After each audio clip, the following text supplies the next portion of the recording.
Ngero mutegeera naye nga tutunulidde ensonga ya social media oba guyita omutimbagano kubeerako ebintu ebyenjawulo naye nga ensangi zino tulabye nti abavubuka oba abantu abakyali abato mu myaka bakozesezza obi social media bakolerako akavuyo bakolerako effujjo ate nga osanga waliwo ebirungi ebiri ku social media.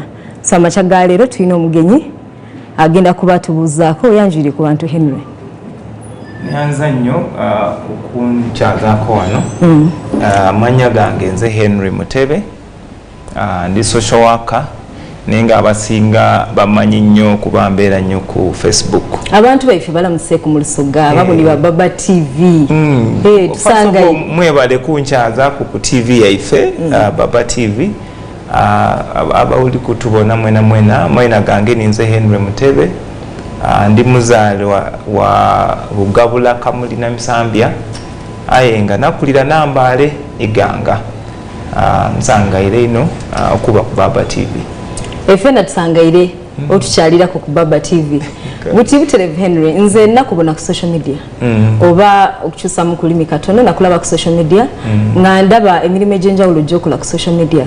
What inspired you into taking that line of being different? Because tulabye abavubuka bakolerako nnyo naddala bali mu area y'ebyobufuzi bavuma abantu bakozesa olulimi oluusi olutasaanidde era tulaba nti gavumenti evuddeyo negezaako okuteekako amateeka okugeza nga Computer Misuse Act ogezaako okutangira oba okukendeeza ku bikolwa ebyo eby'effujjo bye tulaba ku Facebook n'emikutu emirala egya social media. So for you, what inspires you to take that direction? Thank you. Nze first of all Facebook njirabanga platform ya mikwano gyange. So my approach to Facebook njirabanga a place oba ekifo kye where I'm interacting ne mikwano gyange oba gye mwembonera abantu bange benenda, so I cannot afford okuba negative. Waire nina so many followers, some of whom I have never met, some of whom I don't know in person, but I take Facebook to be a place where I'm connecting n'abantu benenda ate bona abanenda. So that is why ebintu byenkola ku Facebook biba positive kuba mbatenda kukola kintu kikyamu in front of my friends. Okay. That is interesting. Kati ekyo kitulaga nti mindset y'omuntu nakyo kikulu. Platform eno joina ogikozesezza otya. Yeah, you know. So nina story ezimu zina picking up interest. Okugeza nga story ya Muzeyi Dabanji. Yes, Muzeyi Dabanji. That story was quite inspirational for me as a person, but I know it inspired very many people. So story yo ndoza tubulira ku balabi watandika otya Muzeyi Dabanji wamujjawa nebyo nabyo wakola. I mean, just take the viewers through. How did you come up with that concept of wanting to do something different in an old person's life? N'abalala bangi. Muzeyi Dabanji, let me just give you a background. Muzeyi Dabanji, when I didn't charge Mutonga and mu P5 around 1997. Muzeyi Dabanji yali musajja ku kyalo ng'avuga ka boda akakagali. Naye nga mami wange ng'amuyita nnyo okutuyambaku oba kujja kuleeta maadi oba kujja kuleeta ki, so nga aba ino waka. So when Muzeyi Dabanji learned nti nsomera Namalemba, which was like 30 kilometers okuva waka, nga ate mami wange aba busy most of the time, Muzeyi Dabanji atandika okuyidanga okunkyalira nga you know, he comes every Sunday throughout from 1997 up to 1999 okuva nga ndi mu P5 paka nga ndi mu P7.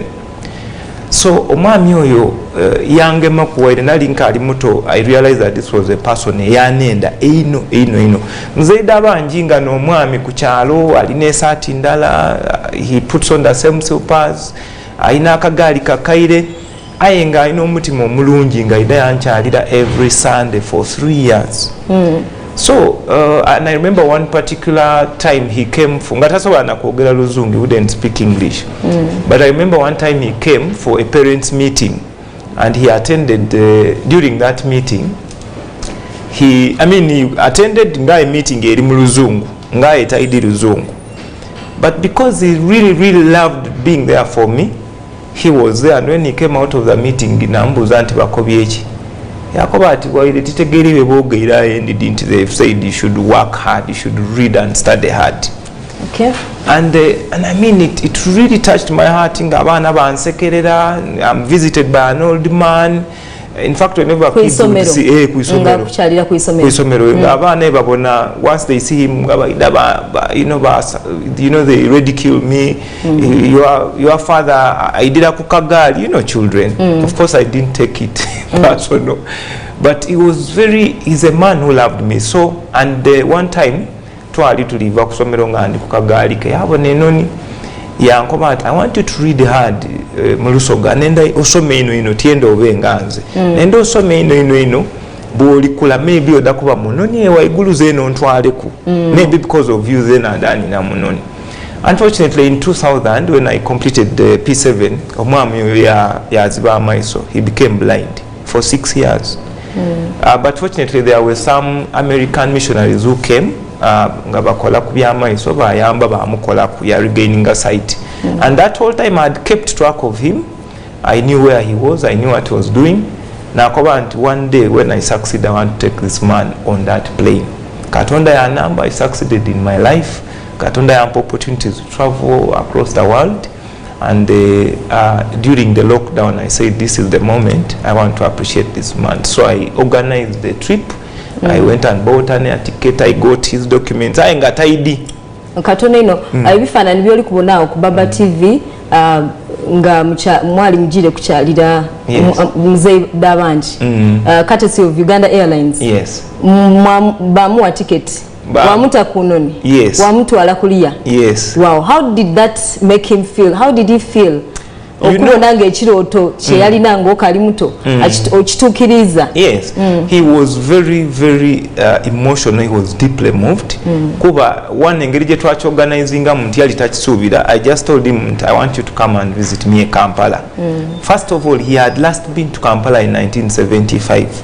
In 1975. Oh, duzi no kwire Kampala. Yes, duzi September 2000. Alikuida kunchalira Kampala because I didn't tell him. So of course twakola ku documents bichi. Then finally the night before namukobera nti mwami Dabanji nenze kusima. So wire bwa lero tuli kujja Nairobi tulijja kunina anoni. He cried. He was freezing for some time. Eyo ne numba ya mzee Dabanji. Yali yabamu. Eyo ne numba ya mzee Dabanji. And the reason why Uganda Airlines visited is because when he went back after that flight, after that trip, because I wrote about it and it was, you know, all over social media. When he went back and started telling his friends that he had been to, because it happened so fast. When he was telling his friends that, you know, my son, he calls me my son, took me to Nairobi. Abantu balobo kuchibelieving abakoba ati he has run mad. So the airline had to go to the village and visit and confirm that actually he went abroad. Otherwise, the story was so viral, and even in the village, people are not on social media, they really know what's happening. Very few believed it. So the airline went there just to see his home and appreciate him more, because they are even going to construct for him a house. So they went to go and make a site visit and also make and interact with the community as well. Okay, kati ya story ya mzee Dabanji jolabye yemu ku stories endala Henry is trending ku social media because of the things that you do on social media. And we see that you fundraise. Yes. Or you put up a campaign and people contribute to that. How do you do that? Abantu bajjawo bwesige. Bakwesiga batya okumanya nti ogenda kukola ekyo ky'obogambye nti bannaye njagala tugende tukyalire omuzeeyi ono batuyamba omuntu ono bwati mulwadde tumuyambe tumutwale mu ddwaliro. Abantu obwesige babujjawa? Well, nze ekisookera ddala natandika na mikwano gyange nga bwe nkugambye nti nze abantu abasinga okunfollowinga, abantu abasinga nandise mikwano gyange, natandika nga I always share with my friends nti oba if I see a need, oba wali omuntu, for example, nsoku example wali omukyala yagenda mu ddwaliro to give for a delivery. Yes. Unfortunately neetaba normal delivery n'amala emyezi 2 ng'ali locked in the hospital kuba talina sente. Omuntu omu n'ambuulira story eyo nenjiwandika kuba njagala nnyo okuwandika. I love storytelling. So then I told my friends. So ne mbabuulira there's a lady ayina problem eno ne bampeereza sente. Nateekako namba yange ne bampeereza sente. I went to the hospital ne clearinga omukyala oyo n'avaayo ne nfuna the receipts nenzi posting because that's the only way okulaga accountability, trustworthy, and you've done what you've said you're going to do. So over time I think people started to appreciate that and I'm very transparent. If I make a fundraising, you will know exactly where that man has gone and you will have evidence. You can even verify if you want to. That is interesting kubanga obwesige nakyo kikulu because tulabye social media scams. Sometimes omuntu ajja ku social media na postinga waliwo campaign eno batugenda kuyamba muntu gundi abantu ne basonda sente ne bamaliriza nga sente ezo tezituukiriza kigendererwa ekyo naye ate gwe ne tulaba nti when you call up for a cause people show up. It is a good thing on your side.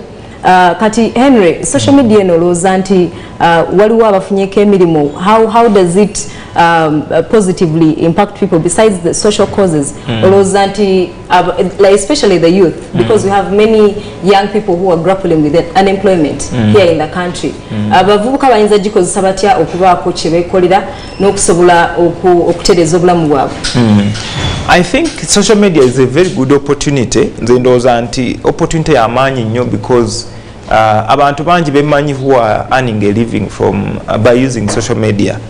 But it's kind of a double-sided sword. Esobola okukozesebwa obulungi oba okukozesebwa obubi. Nze ndowooza nti abavubu omuntu bw'abeera for example aba running businesses bw'ategeera how to use social media n'ategeera ekoleta what are the dynamics of social media, what is their audience, baagala biki. There are so many opportunities for young people to use social media for good. Kuba it's massive. Otuukirira abantu bangi in a very short period of time, and once you establish yourself nobeera ne legitimacy kasita abantu bakutrusting anti bwogamba kino you mean that. I believe that it's very easy to attract business. It's very, if you may be doing social causes, it's very easy to attracting because changu nnyo for people to verify if you're doing a scam, if you're trying to defraud people. It's very, very easy for people to know. So abagala okozesa social media obulungi, one, they must build trust by being truthful, by being honest, and having that history of being trustworthy. There's just so much we can use changing a society. That is interesting media. Because when we talk of social media, twogera ku Facebook, twogera ku Twitter, twogera ku mitimbagano ejenjawulo, Instagram n'ebirala bingi. Naye kati tulaba nti abaana tetujja bayita abaana bato, but the youth basenze kugikozesa to get that fame, to get known. They end up doing things really out of the way because of the need for fame. They baposting ebintu butufu byolaba ne wesiwala. Ngoloza ekintu kino tuyinza kikendeza tutya oba tuyinza tutya oku directing abantu banokozesa social media the right way, because there is that excitement for fame. Abantu bakola banonya fame mubi ne mbulungi, if that is what I can say. So how do we make it believable for even someone who is out there, not necessarily nti akozesa Facebook and all these other platforms, naye abenga naye ayina ekimu attracting? How do we make that shift from what it is to probably what they would wish to see? I think that for me, nze mundowooza yange, one, it tells us a lot about the quality of our society. Kuba when you talk about media, for example, content gwe to consuming, for example, ku TV nga one, who influences what people must watch? Obviously, most times it's you study the temperature of society, notegera nti abantu banyumirwa nnyo things like this. Yes, so when you see abaana abo abakola ebintu ebiri funny and they have such such a big audiences, it tells you about the quality of our society. Ebintu ebinyumira abantu. Why, for example, do people love lwaki baagala nnyo nudity, lwaki baagala nnyo okuvuma. It says a lot about avuma n'afuuka celeb ne bamumanya nti oyo ye muvumi ng'alina following ne alina likes alina for that, for doing something negative. So nze ndowooza nti tells us, for me, it's not really about those people, but it tells us, because those people are just being smart, they know that this is what people want and they are riding on that. So nze ndowooza nti society ina issues nyingi. People have a lot of stress, people have a lot of mental health problems, so they are really looking for anything that can sort of stroke their minds and give them that stimulation, give them that relaxation. And sometimes, unfortunately, such spaces provide that kind of dopamine, that kind of relief. If I'm angry at something, then I hear another angry person, then, you know, mbafunye connection no muntu who is going through the same kind of thing that I'm going through. So for me, I think that at a family level, we need to get back on the drawing board. What's wrong, what's happening in the lives of the children, because why are children consuming that kind of content? It means there could be issues within while you may be advised abana they're not only consuming, but they are also producing the content, because we see kids as young as maybe 5-6 years on social media abakola content oyo era bazadde baabwe oba n'abaana bennyini. So tulabye abaana waliwo emyaka emito gyolaba batandibadde ku social media naye nga kwebali. And also I think that many of these kids are actually being used by people who know, because social media, for example, Facebook will pay you, or Instagram will pay you depending on how many views you have. So abantu abamu bamanyi nti if I have this kid, whether they have this talent or they have this thing that they do that the public likes, I will use them and get the viewership and make the money. So ekyo kitegeeza nti also in terms of the regulatory framework tulina okufuna amateeka amakakali agafuga how some of that content is produced, whether even those children are benefiting from that money that these guys are making. Kubo mwana omuto, a 10-year-old for example, they don't have a bank account. It means that money is going somewhere, because Facebook is paying that money somewhere. So we want to know if a child is making that kind of money, is there like a buffer, kind of a fund, a trust fund for that child where the money is going and all that. So many of them are just being used, and maybe we need a good law to ensure that children are not exploited. Okay, Henry, era tukyali ku nsonga za social media. Eteeka government yavaayo nekola eteeka ku Computer Misuse Act. Ndooza katukomewo tutunule ku teeka eryo na biki ebirimu, naye katugendeko mu kuwumula katono nnyo, tukomewo tova ku Baba TV.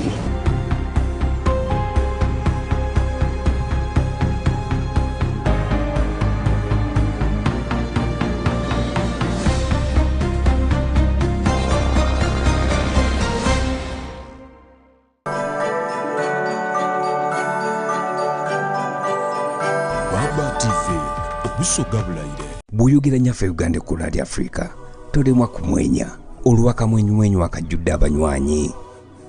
Embeera y'obudde yatukolako mukwano n'obutonde obutubeezaawo ne butusobozesa buli omu okubeerawo mu ngeri ye, kuba ffenna tuli banjawulo ne mu ngeri gye tukwasaganyamu emirimu gyaffe. Naye ekitugatta ne tufuuka omuntu omu bwe buwoomyo buva mu kyokunywa ekyaleeruya jingatte drink n'aleeruya tamarin drink eddekende erikumala ennyonta ate nga wejjanjaba omubiri gwo.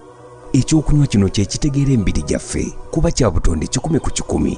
Woomerwa ekyokunywa kirimu omubisi gw'enkooge. Aleluya tamarin drink n'aleluya jingatte drink bikolebwa ba Aleluya Reflexology Healthy Solution and Nutritional Research Center Limited. Weefunira ekyokunywa kya Aleluya leero okuva ku maduuka wonna. Bakubire ku noti 393 24 15 6 Welcome to the Living Room Stadium. It's the FIFA World Cup. The match is about to start. Food and drink ready. There's no space left for anyone. Come on, get your lucky chair. Take your usual spot. Even the puppy has one. It's preparation time. You can feel the tension in the air. And do you have everything you need to believe?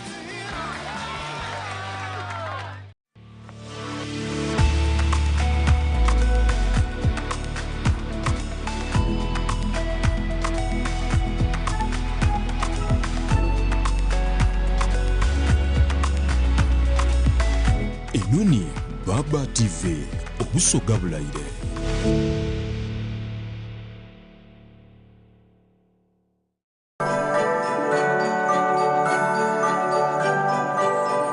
Baba TV obusoga bulaire.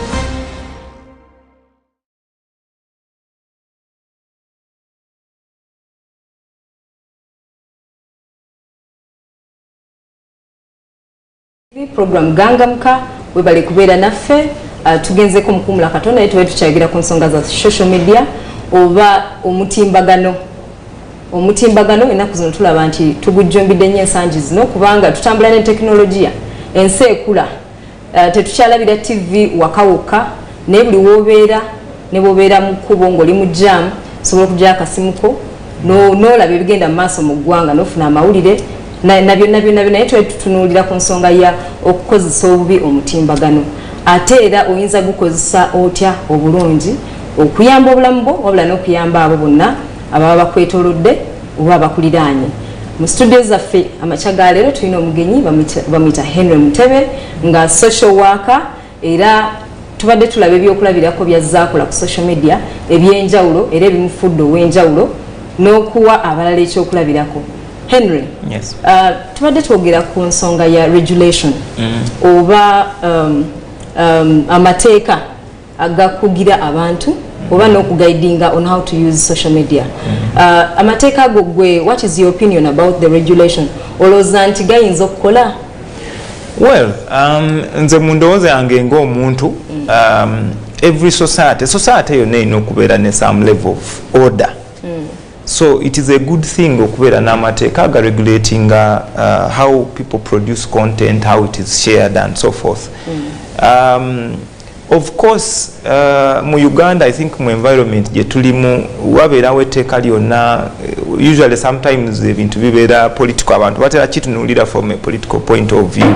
Nti oba government eyagala kusuppressinga ono oba eyagala ku, you know, but wotunulira whoever is on Facebook, for example, you can see the kind of violence eri ku Facebook. The sort of videos abantu zeba sharing, the kind of abuse or linafuna, like for example, let me give you most of the videos trending right now. You have omuntu alina a mental health problem. Either but or maybe the things they say, the way they say them, that becomes yes, kati abantu batandika okumukozesa ne bamuteeka mu zi videos ne ba, you know, but that person is actually being exploited kuba alina a mental health problem. They're even going through something. They are stressed, they are depressed, yes, and then for us we use it. So somebody grabs a yes, afuna ka video ne yonefuka meme, and that's an abuse of the, you know, the conscience and the personality of omuntu oyo. The fact that you don't have their consent, the fact that they are not aware that you're using them, and some people actually making money out of using those videos. So for me, that's something that needs to be looked into.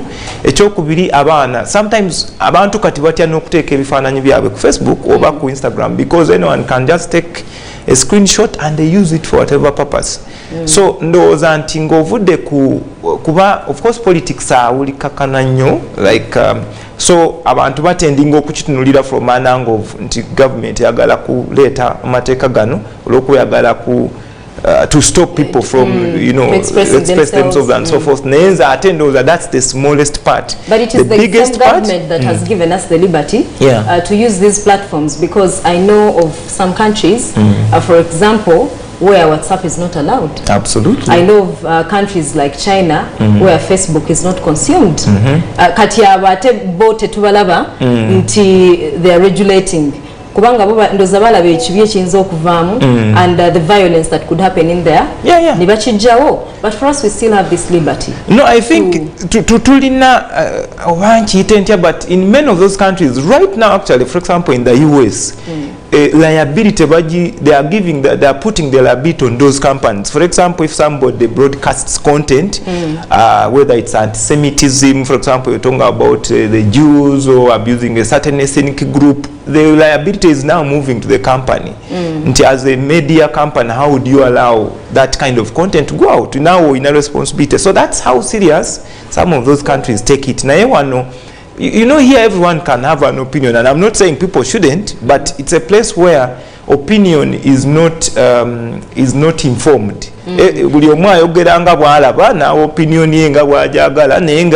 It's not something we reflect on ogamba naye chino, have I thought about it? Is this something that we need to talk about? Otherwise, any of us can be a victim of social media violence. Someone can get your private photos, NAS sharing, and they destroy you.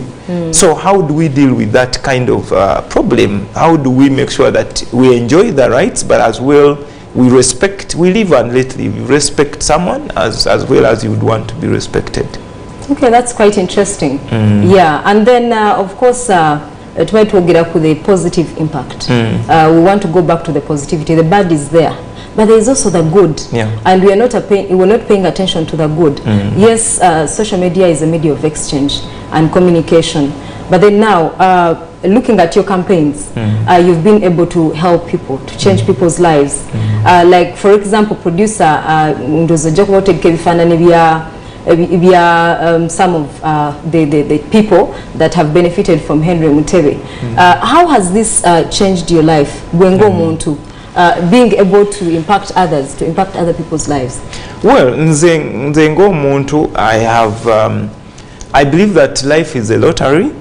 Tell you are choosing to be born. You don't choose where you'll be born. You don't choose your gender. You don't choose your many things. So, believing anti katonda bwakuwa opportunity, whether that opportunity is you have knowledge, you have a certain talent, you have a certain skill, you ought to share it out with the world.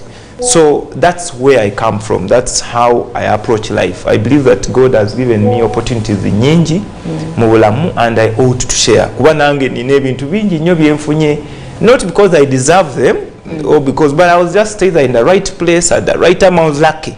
So I believe in creating luck as well for people. So if I have an opportunity to maybe a problem and I can utilize my space, if I can post, if for example I was looking for 500,000 to help a person, I can post it and within 5 minutes I have that money and that problem is solved. So believing that life is a lottery, and there are some things we are not because we've worked hard, but somehow life has just, it is you. So how about you utilize that opportunity to, share your life with others? Not only for you, you don't only live for you, but you live for others. Absolutely. Interesting. And then recently you had a trip, you planned a trip.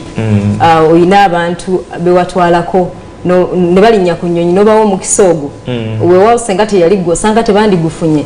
Waliwo ebintu bye tutunuulira mu bulamu nga tulaba byaba certain people, a certain class of people, ng'ekintu ekyokulinnya ennyonyi si kya buli omu.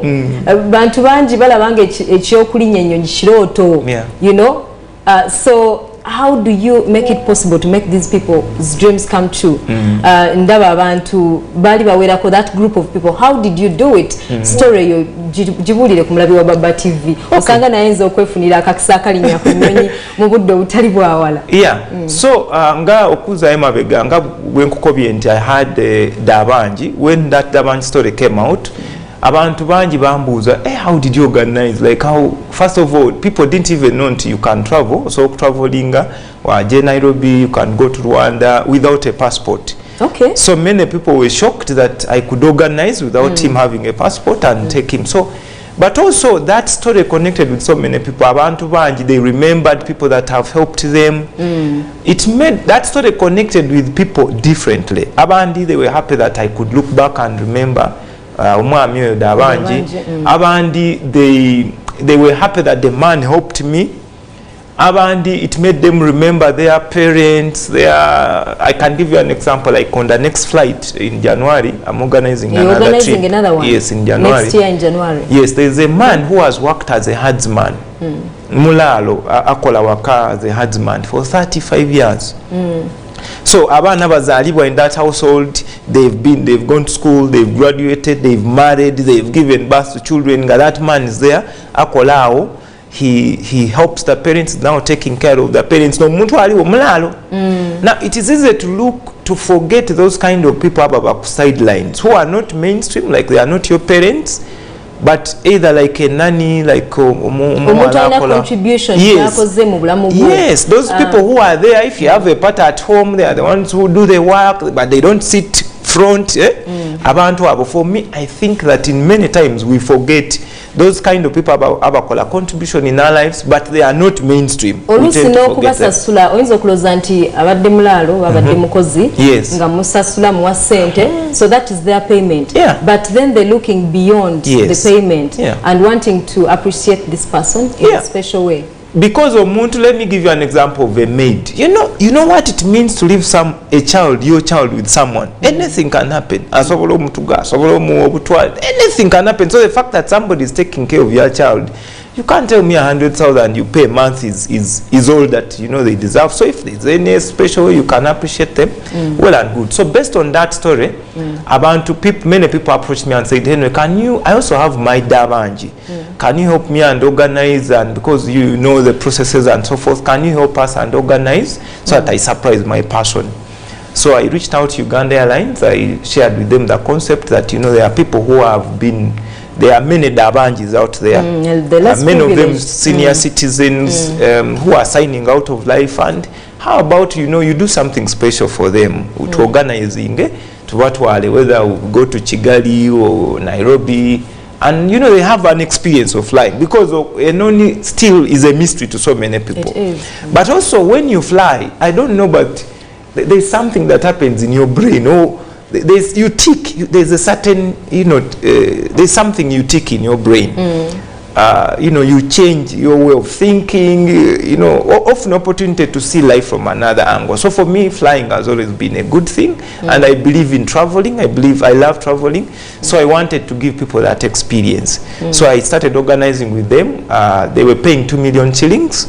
2 million shillings? Yes. That included a return air ticket to Nairobi, entrance fees to the Giraffe Center, a city tour around Nairobi, and the animal orphanage and the national park, and then accommodation for 2 nights. So batwala kuumulamu. Yes, absolutely. Life has not been easy on them. Absolutely, yes. It's an opportunity for them to go and see another side of life, yes, but also to relax, because they work so hard. And to be appreciated, because most of these senior citizens are signing out. They don't have much hope until I'm looking forward to this in life and so forth. So I wanted to organize an experience for those senior citizens to want to travel outside of the country, see another society, but also to be appreciated.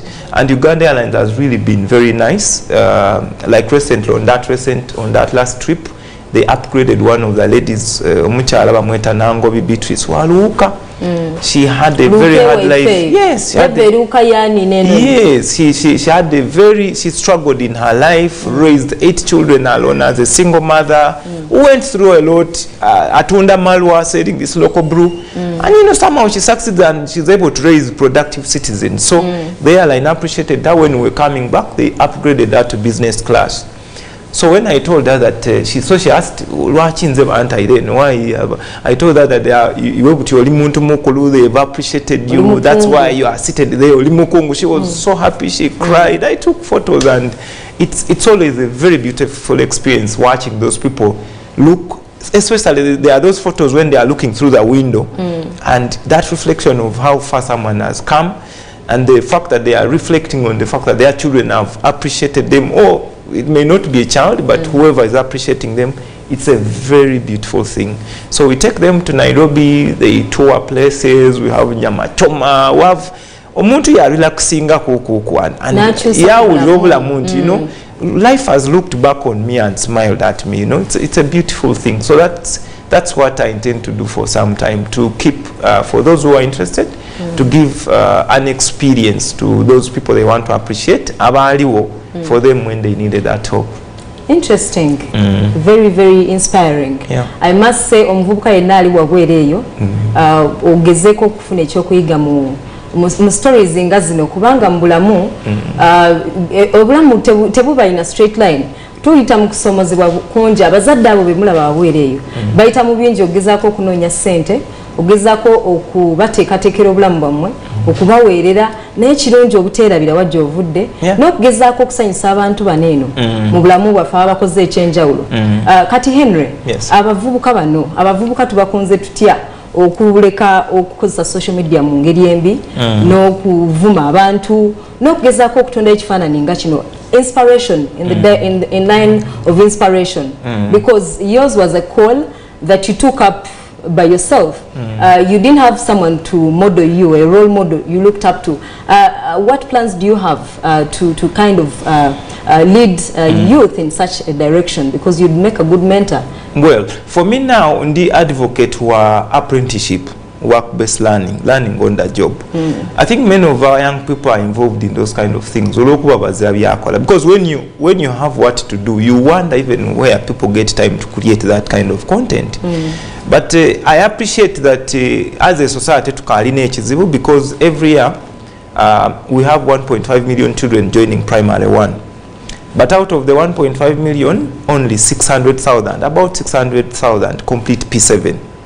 Ekitegeeza nti we have close to 900,000 abaana abalemererwa abaliku. We don't know whether they are dropping out, and I hate to use the word drop out because when you say drop out kiringa oliko boti abaana abo benda okudropping out. Maybe the schools actually kicking them out because in primary one you are introducing content and a language, but even before the learner gets the language, you are introducing content in a language they do not understand. So many of our young people, the system is kicking them out, and they find themselves in very unfortunate situations. So they are trying to catch anything that, grab any opportunity that can make them thrive. So I believe in apprenticeship, which is work-based learning. Abana to have opportunity to learn on the job. If you can volunteer in a place, if you at least acquire something, have some basic skill, have some survival skill. Atena abazaire, unfortunately, many of the parents are not giving children the age to experience life and to develop that punch. Many of them have somehow, been lucky, opportunities by different, and they are giving these children a life that is very soft. Abana would say, they believe my mother has money. If you don't buy bread from a certain supermarket, they won't eat it. If you don't go to visit them in a certain car, they almost don't want to come. So abana that these parents, what made these parents is a certain kind of life and experience. I think we've lost out on giving the parents what we received to be what we are today.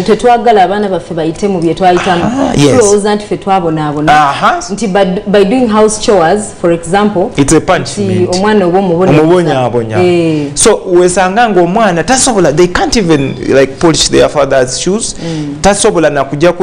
Fees in a bank. Everything is being done by either maid or being done by somebody at home.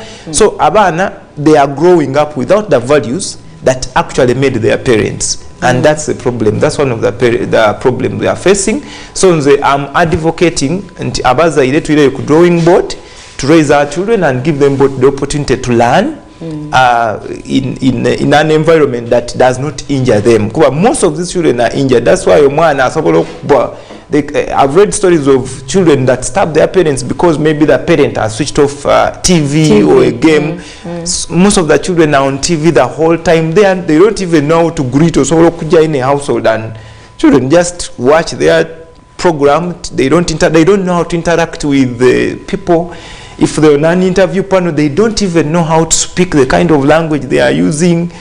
So I think that our children are missing out on something. So what we see today, the violence on social media, all that is a build-up of something. It's been a journey to that kind of place. So to like drawing board as parents, and we give the right values to our children, we give them opportunity to learn. Otherwise, what you're seeing there has been a journey. It's not a vacuum. They are not there just like that. Abana Henry boyogera kondoza be bato. Abana abakyali mu myaka emito, abana ba primary. Omwana wa Pitu lwachabera ne simu for example. Simu because we give them internet. They are accessing information. They are seeing so many things. Yeah. They are, you know, I think that also they take, you know, I have a feeling that we have imported a lot of technologies without the values that should run them. So we get all these templates from the Western world to add pasting one without appreciating the values they did this idea. For example, if a young person has a gadget in some of those countries, there are a lot of apps that kind of stop them from accessing certain content, which we don't have here. They can access literally any content. So and these are young children, they land into the wrong content, they are disoriented, or they get oriented the wrong way, they are done. So as we give these children these gadgets and so forth, we need to appreciate the values that should run those technologies. Abazungu actually we think they are bad and they are spoiled, but they have a very strict regime on how they manage their children. That's why some of the things you see here, you will punish them, but they will still do bad things. And the other side, they are not beating children, but there are certain things from those countries.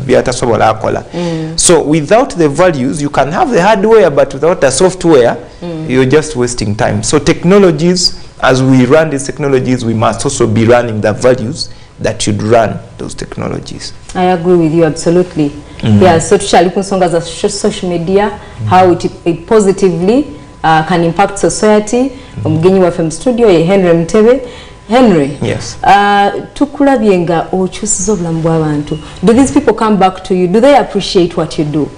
Because I follow, I read some of those comments, and I think you're doing a good job. Do they ever see the value that you have created in society? Have you been to some of these events where you appreciated, and have you gotten any accolades for the work that you do? Yeah. I have so many people that I have found in very bad situations, and through my mobilization skills, we mobilize resources, you help them either get through a medical situation or a school fees situation, and either they complete university.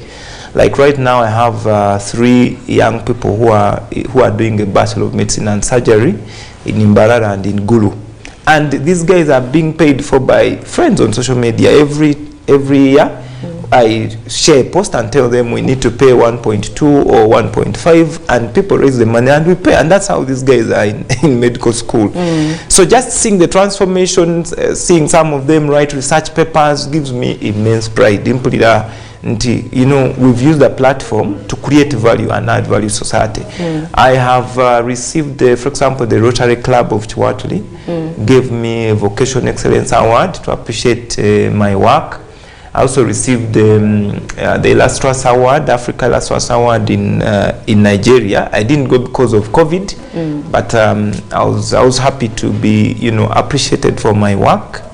I have also received, sometimes you just walking on the street or you go to a restaurant and somebody say, oh, this is Mutebe of Facebook, please, your meal on me. So, well, or sometimes someone says, Henry, I know you're doing so much work for people, I want this gift for you, I'm paying maybe fees for your children for this term, how much do you need? So I've been blessed. I really appreciate people. So it's not all in vain, because abantu abambaloza nti lwaki mbonabona n'ebizibu by'abantu. I have my own.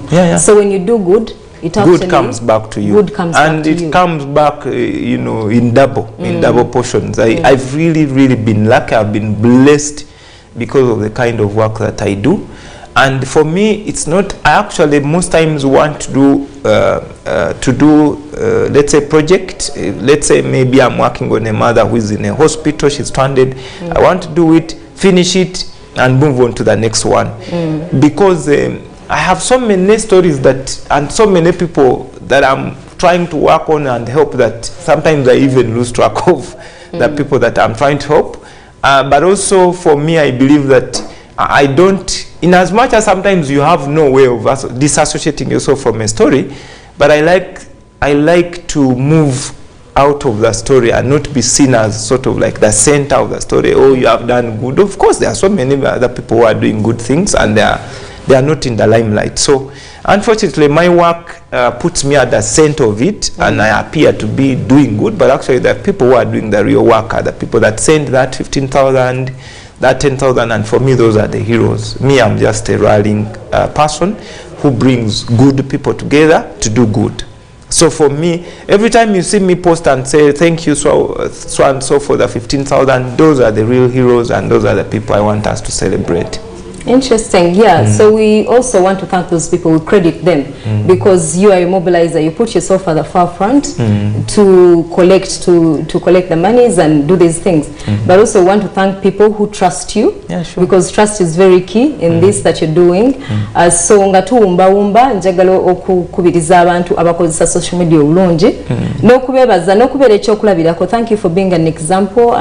Your leadership is quite exemplary, and yeah, we commend you for that as Baba TV, because celebrities are not only the people that we see on TV, but the people that do the work in the community, the people that impact lives and change lives, not only for their own good, but for the good of others. Sure. Yeah, so ndoza lero katukomao mbadde Doreen Mwesige ne Henry Mutebe atukyaliddeko olwaleero nga tugamba nti tubeerawo buli lwa Monday paka lwa Thursday nga program ganga mukanga tusaako ebigenda mu maaso mu ggwanga ne byonna byetaaga okumanya okukyusa obulamu. Doreen Mwesige ge manya gange. Sir Simon Miyanga Lutaya agenda kubajja ne Tamale Mirundi mu the big story. Tovaawo balindirire wenti obwenda bise.